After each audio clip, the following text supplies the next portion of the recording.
Join us for an action-packed episode of Locked On Fantasy Baseball, where we review the 2023 season for the San Diego Padres. You are Locked On Fantasy Baseball, your daily fantasy baseball podcast. Part of the Locked On Podcast Network, your team every day.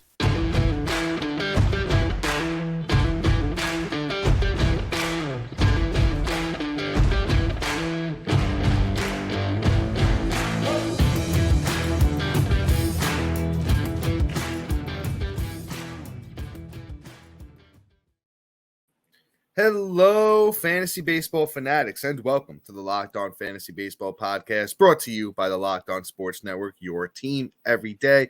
As always, we're your number one source of fantasy baseball knowledge, and thank you for making us your first listen each and every day. I'm your host, Dominic Martino. You can find me on Twitter at DomMartinoFB. Here, as always, with my brother, my co-host, my partner in crime, Matthew Ane, and you can find him on Twitter at Matthew_Ane. If you're listening on a platform like Apple or Spotify that allows 5-star ratings and reviews, we would truly appreciate it if you could do that for us. Also, guess what? If you do it, you get a special opportunity. Just take a screenshot of your rating and review and send it over to us at fantasymds@gmail.com. Or if it's easier for you, just DM it to us on Twitter or Instagram, and you will get a chance to join our coveted listener league for next season.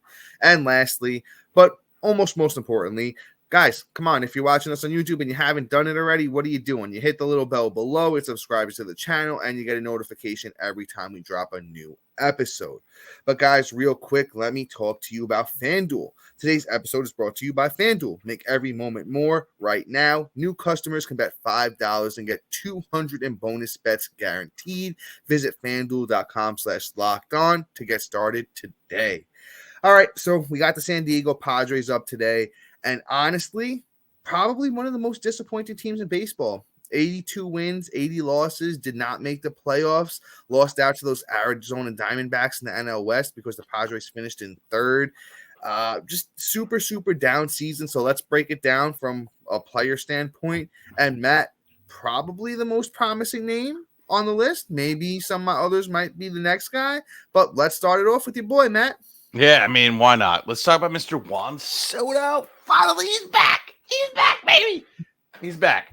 Now, it's very exciting because, honestly, it got really worrisome over the last, year, 2022.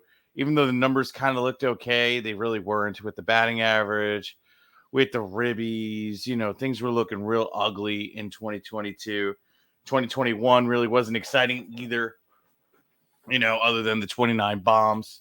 And obviously the nice batting average, but obviously the team around him was not wonderful. And you kind of saw what 2022 could be. And 2022 was ugly. But this year, Juan Soto is back. And it makes me very, very happy about this. 568 at-bats, 97 runs, 32 doubles, a triple, 35 bombs, 109 ribs, 12 stolen bases, 132 walks to 129 stolen strikeouts. I always do that. And he batted 275 with an OPS of 930. Now, in your points leagues, Juan Soto is probably, a top 5 player because the walk ratio is just bananas. The double's great. In your roto leagues and your category leagues, he still was phenomenal this year. I think top 20 player overall, really did his thing down the stretch. And I think the upside for 2024 is limitless. If the team improves, if everybody we talk about for the next 3 guys step their game up, the numbers for Juan Soto can be a lot better. We're going to see, almost had 100 and 100, but I would love to see 120, which I think is honestly legitimate. And when I say 100 by 100 runs and ribbies, I think we see 120 to 130 because the team is just that good. I think we can get the batting average up to the 290 range. I think that Juan Soto could be a top 5 pick next year, and I wouldn't even blame you. I'm not drafting him there because he's not 5 categories fully, but Juan Soto could have himself a monster year 3 in that system at age 25 next year. Happy birthday when this airs, by the way. Juan Soto could be one of the most electric players in his age 25 season. Yeah, Matt, perfectly said. I really don't have much to add, if anything at all. He did play every single game last season, which was really cool. He played 162 games. You really don't see that a lot, so shout out to Soto for that. I honestly think the batting average comes back up. I think it took him a little bit of time to find himself between, knowing that Washington was giving up. It was hard for him to wake up every day and play there. That's why we saw, a really, really bad 2022 in Washington. Then he goes over to San Diego. You got to get used to a new team. Matt and I always say first year on a new team is always a little bit tough. And he did play 52 games there last year. And he had to, get everything together. Tatis wasn't even around. So, wasn't really a lot to look forward there in San Diego last year either. This was the first, full year there. Numbers look really good. I think the batting average should come back up a lot closer to 300 than 275, 30-plus homers, 100-plus runs, 100-plus RBIs, 10-plus steals. Guy is one of the most elite players in baseball. Honestly, I think I'm going to have him as like my number 6 outfielder. I have him at number 9 right now, but I think I'm going to move him up a little bit just looking at these numbers and the upside. We forget Soto's only going to be 25 next year, so, kid's still technically a baby. He's got a whole career ahead of him. I think there's a lot of high upside here for Soto, and if you get any sort of discount on him going into next year, you're going to make out pretty well. Let's move on to, arguably the best player on the team. Is it Soto? Is it Fernando Tatis Jr.? I guess next year we will really find out. Tatis, had a lot of stuff going on last year between the suspension, the surgeries, the injuries. It was just really, really trying year for Tatis as a 23-year-old last year. Didn't even play a single game. He comes back this year, and it's really a mixed bag for Tatis this year. He did play 141 games, 575 at-bats, the 91 runs and 33 doubles are nice. Triple, 25 homers, 78 RBIs, 29 steals, and a 257 batting average. Honestly, I really think if that was 3 points higher, people would think a lot differently. I think just the visual looking at a 257 batting average and a 260 batting average makes a big difference. Tatis is a career 280 guy, and that's over 414 games, 1,600 at-bats. So I think the batting average definitely comes back up. I think the power is going to be even better next year. He did hit 42 home runs in 130 games in 2021. And don't forget, one of those injuries was the wrist. Sometimes with wrist injuries, you see that power get sapped for a little bit, and then, as time goes on, it gets a little bit better. I truly think Tatis's upside is 40-plus home runs, and you're talking about maybe a guy that can steal 40-plus bases as well. Batting average could that easily get back to his career 280 mark.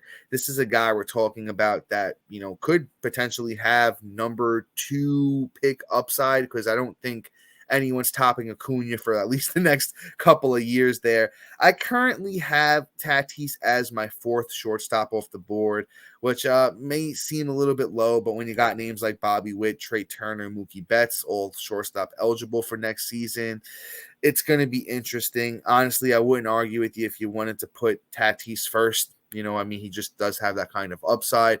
But once again, I got to see him come back into it a little bit more. But this is another guy, for getting any sort of discount on Tatis come draft day, I think he'll do all right. Yeah, the only sad part about this is he's no longer, shortstop eligible. So does he use short? Oh yeah, no, outfield. You're right. I do apologize. You're right. I don't think he did play any shortstop this year. I do apologize, folks. That's on me. It's all good. Don't let it happen again. Yeah, you're right. He didn't play shortstop at all. I thought he did. Yeah. And before I give my take on Fernando Tatis, I want to give Dob an opportunity to talk about this great sponsor. All right, guys, let's talk about Jace Medical. Everyone should be empowered to care for themselves and their loved ones during the unexpected. That's why Jace Medicals offers the Jace Case. The Jace Case provides 5 life-saving antibiotics for emergency use and gives you peace of mind so that you're not just hoping that you have access to medication in emergency.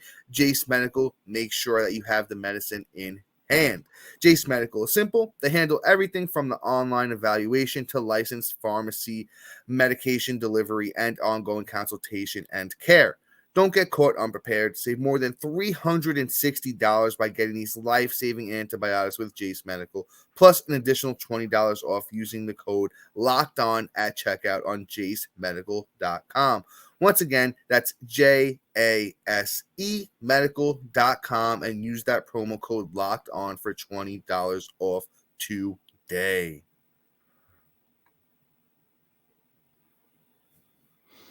All right. So back on my guy, Fernando Tatis. So I actually have him as my number 5 outfielder. I am super bullish on him this year.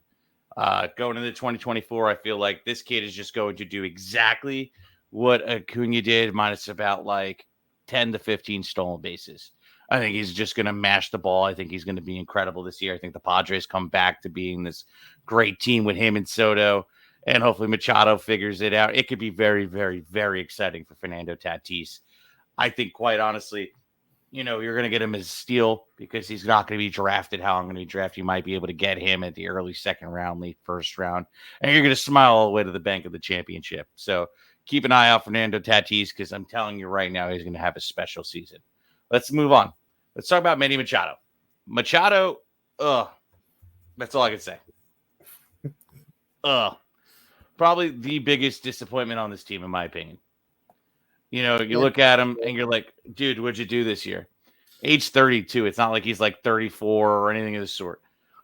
543 at bats, 75 runs, bro. What? 21 doubles? What? 30 bombs. That plus nice. 91 ribs. That's nice. 258 batting average. Like, bro, come on now. Like, that is not you. The worst batting average season that he's really had since 2019. And that was 256 in 2019. It's 258. Next year, he came back in 2020, which short season, hit 304. I'll take the 2021 season. I think that's kind of what we're going to see next year. He's going to have a nice bounce back. 31. I think the team was just dealing with the craziness, dealing with Fernando Tatis is trying to get back and acclimated in, new names in the locker room, things like that. Injury bug struck the team early too, was probably a little deflating for Machado. He went there to go win a championship. Juan Soto said, hey, I'll go there. And Xander Bogaerts came there to go and win a championship. These 4 guys are not going to let the opportunity slip between their fingers. So I think Machado bounces back next year. You're going to be able to get him at a nice discount, though. So that's going to be nice. Dom, where do you have him ranked, if you don't mind me asking? I have Machado 6th at third base. But it's just funny because then you get to that interesting part of the third baseman rankings where you have guys like Young and Lewis and Henderson. And it's like, do you take these guys over Machado? Have we officially turned that leaf where Manny's not as valuable? So I know you've been working on your rankings. Do you have any of those guys over Machado? Yes. So I have Machado at 8, I might add. All right. So as it stands right now, it goes Royce, Ellie, Young, Gunnar, Machado. So the thing is, part of it is I am a 5-tool whore. Let's put it that way. Do you have them over Nolan Arenado as well?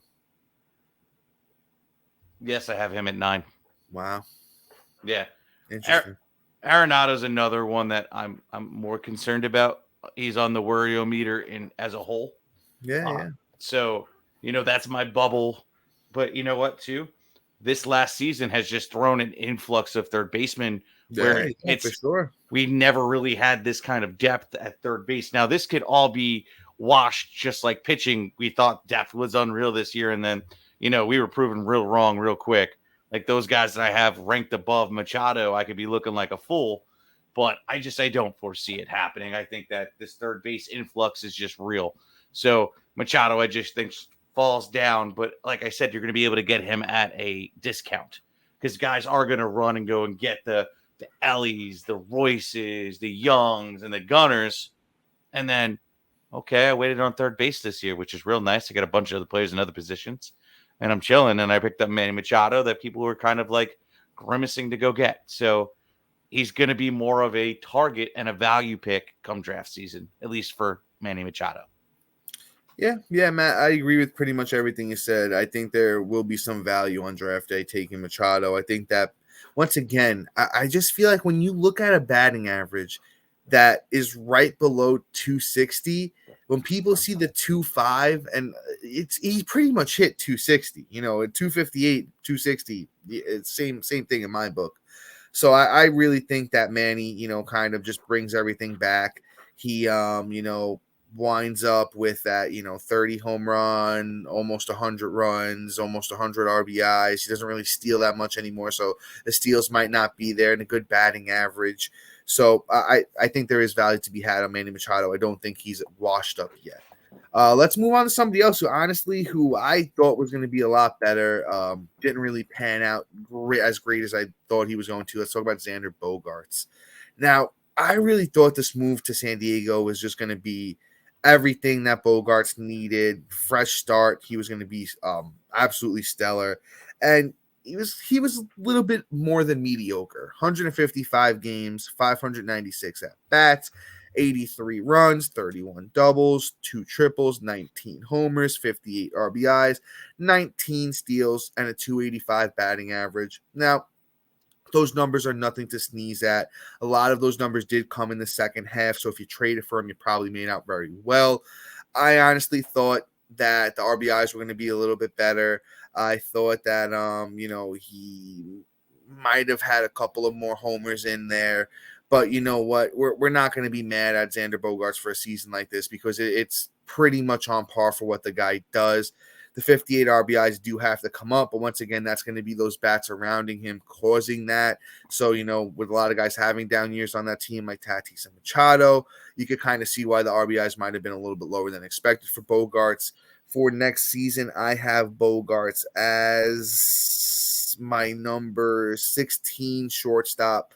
Honestly, another guy that I really think we're going to get a lot of value on these Padres going into next year because, honestly, I think those 82 wins could easily be 100 next year if everybody starts to click and click and click, that things are just going to look really, really good. Yeah, I mean, I'm going to disagree on the ranking, and here's the reason why. It's really Are you higher or lower? I'm actually curious. I'm higher. Oh, wow. I have him at 9 for Really? shortstop. That's so funny. I feel like we've switched on him. I feel like I was high on him coming into the season. You didn't like him, and now we're all turned around here. Well, the thing is, it follows my rule. New year, new team. It's very rare a guy instantly translates going to a new team, and I feel like, quite honestly, he did exactly what I expected him to do. And the tangibles, the things that Xander Bogaerts does good, stuck, right? Those were the sticky stats. Right. So batting average, boom. Stolen bases, boom. Runs. He had a career high in stolen bases, too. That's a career high for him. Right. So, like, Xander Bogaerts did exactly what you wanted him to do. You drafted him, and you got what he did for the last couple of years. Right? You're happy with what he did. Now, the hype was built into the draft price, hence why you're disappointed. Now, here's the thing. Dom, you just called it a year too soon. Yeah, it happens. I think that next year we're going to see him get up into the 100 or 110 runs. I'm serious about that number. I believe it. I firmly believe it. I think we're going to see 80 to 85 to 90 ribs. I think the home runs sneak up to 25. I think the stolen base number, I think, is legitimate too, just based off of the fact that, one, the bases being bigger incentivized more people to steal, and they were more successful at it. On top of the fact that, the Padres actually give the green light to go and steal. And I think the batting average comes back up to 300. So ultimately, Xander Bogaerts poses to have a really good season, year 2 in this system. Now, yes, he's going to be 32. Matt, you're crazy. But I mean, how often does a guy of his caliber of talent actually flame out at 32? I mean, Paul Goldschmidt's still going. Why can't Xander Bogaerts go? It's one of those things. I mean, clearly, different levels, but still elite. So he's 31 all year next year. 31. Oh, I'm sorry, he just turned 31. Yeah, he just turned 31. Okay, beautiful. Yeah, I got that a little off. But yeah, I think Xander Bogaerts is going to be great next year. I think that next year's the year to do it. You're still going to get him at a discount, but Dom, I think if you have him ranked at 16, you're not getting him in any drafts. So Real quick though, before we do move on, I want to do a little name game action on Bogarts because I'm actually so curious who the shortstop's gotten deep. So I just kind of want to throw some feelers out there. Sure. You have him over Ellie? No. Okay. What about Lindor? No. Okay. Right under. All right. Your boy Royce Lewis. Royce Lewis, I don't believe is going to have third base eligibility. Shortstop? Yeah, I think he played third most of the year. Now I have to double check myself. But I'll do that after the podcast. O'Neal Cruz. Nope. 2 above. Damn. Okay. All right. So he's really just over. Here's what I have him over: Bo Bichette, McLean, Swanson, Estrada. Like those are the guys directly under him. Okay. Fair enough. Like Touché, those, touché.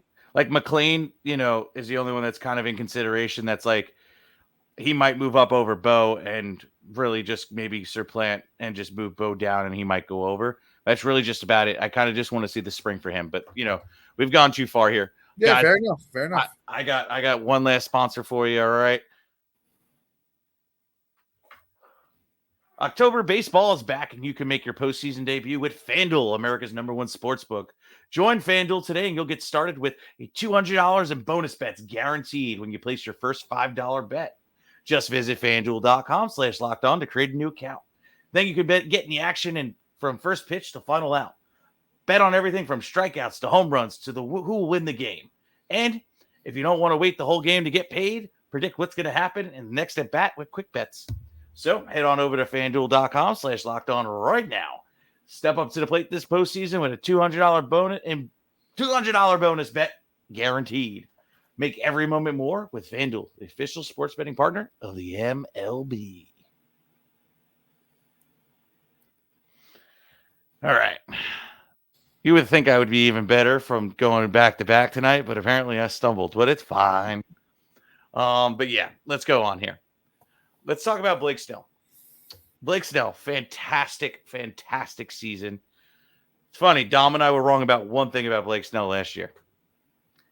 We said if he stopped throwing that changeup, he would be phenomenal. No, instead he just figured it out and just said, "Shut up, Matt and Dom." Yeah, all right, I'll take it. I was still all over Blake Snell this year. I mean, it's not like we buried the kid. We had him like in the top 25 in both our rankings. Like we saw that this was a possibility. Either he was going to abandon the pitch or he was going to just, figure it out. I figured more on the, abandoning, but it's fun. But whatever. Phenomenal year. 180 innings pitched. 234 strikeouts.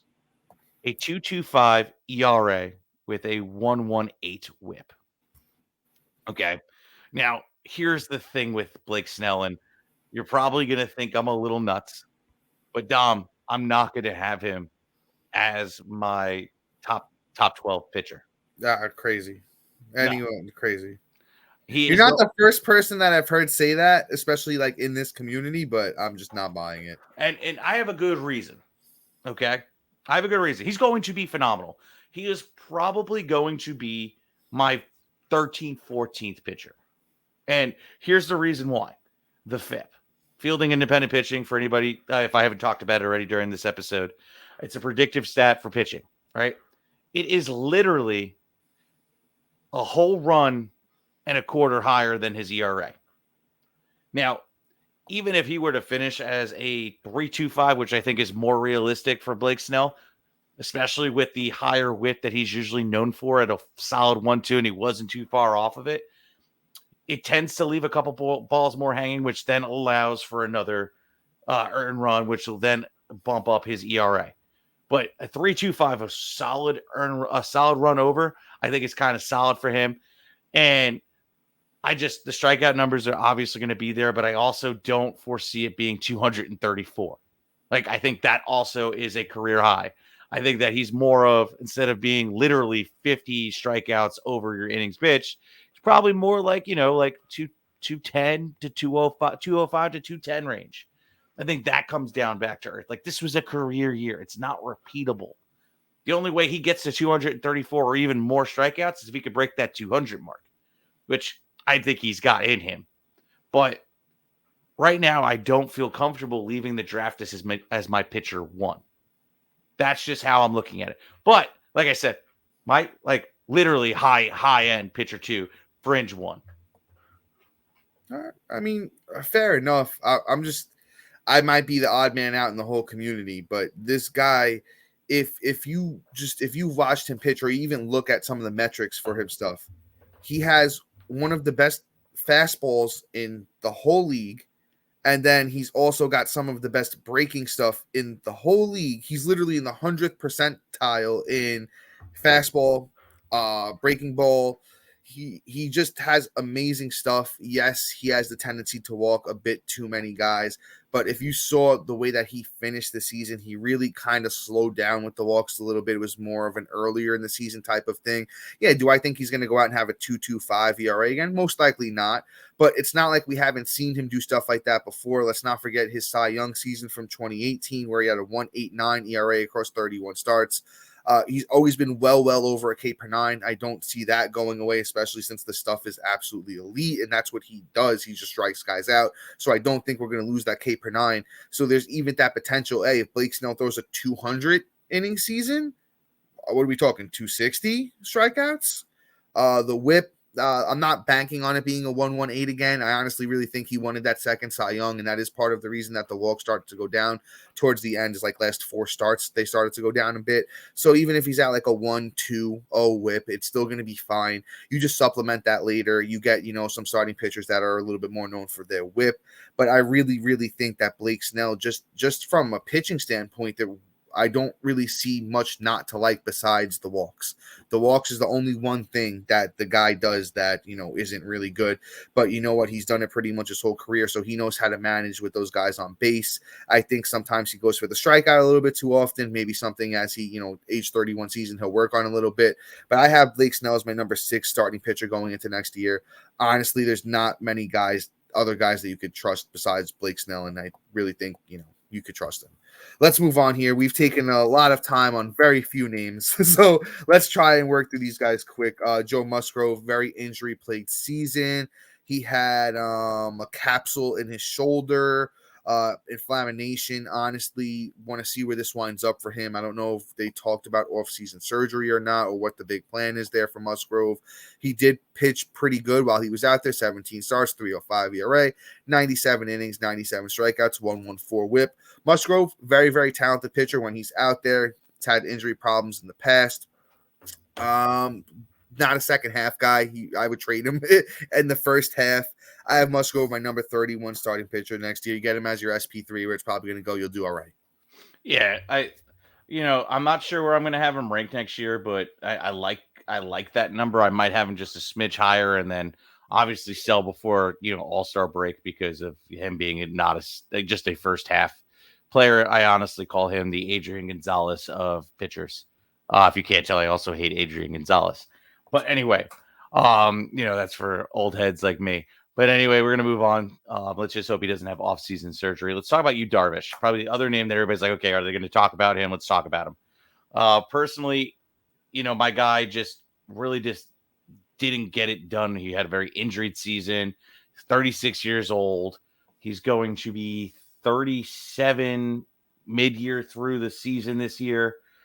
No, he already is 37. I apologize. Turned it in August. So it's just not great towards his end of his career. If the injuries start, flaring up, he's going to obviously lose his value. And quite honestly, you looked at this year, and it really wasn't pretty with 136 innings pitched and 141 strikeouts. That part was nice, but the 4.03 ERA, the FIP, the 4.56 ERA is ugly. It's not what you drafted him for. He was a top 25 pitcher. And I think this may be here to stay. He's going to be a high 3 to low 4 pitcher. The strikeouts are going to be there, and he's going to be injury prone. I don't know if he really returns to be the Yu Darvish surpassed at age 37. Personally, I think I'm going to have him probably as in a mid to late 40s in my rankings. I'm out on Darvish. Burying him. Honestly, not even looking his way on draft day. He would literally have to fall to the end of the draft Nobody else takes him, and I get him as my last starting pitcher for me to take you, Darvish. And That's a even little hyperbolic. And no, yeah. And even at that, I'd probably still rather throw my dart in a different direction than Darvish. The K per 9 is going down over the last few years. The fastball velocity's gone down over the last few years. Don't really see good things here from a guy that's going to be 37 years old. But by the way, you Darvish's son, the kid's like 13, already throwing gas. I will take you Darvish's son over you Darvish next year. I'll take his 13-year-old son over him for next season. We got a bunch of other names here, but we don't really have a lot of time. Just kind of skim through these names real quick just to talk about them. Luis Camposano, catcher, came up this year, pretty good name to look out for next year. Ha-Seong Kim, very, very good season for him. I talked about him when we did the San Diego Padres podcast. Another guy, pretty good. Josh Hader, one of the best closers in all of the league. Comeback year for him. Seth Lugo, very underrated pitcher for next year. Look out for him. He's just Mr. Spot On, always very good. Michael Wacha, had a good year this year. Probably not looking forward to him for next year. But guys, that's all for today. Please be sure to like, subscribe, comment, rate, and review. Shout out to our everydays and new listeners making Locked On Fantasy Baseball your first listen each and every day. But guys, until next time, see you.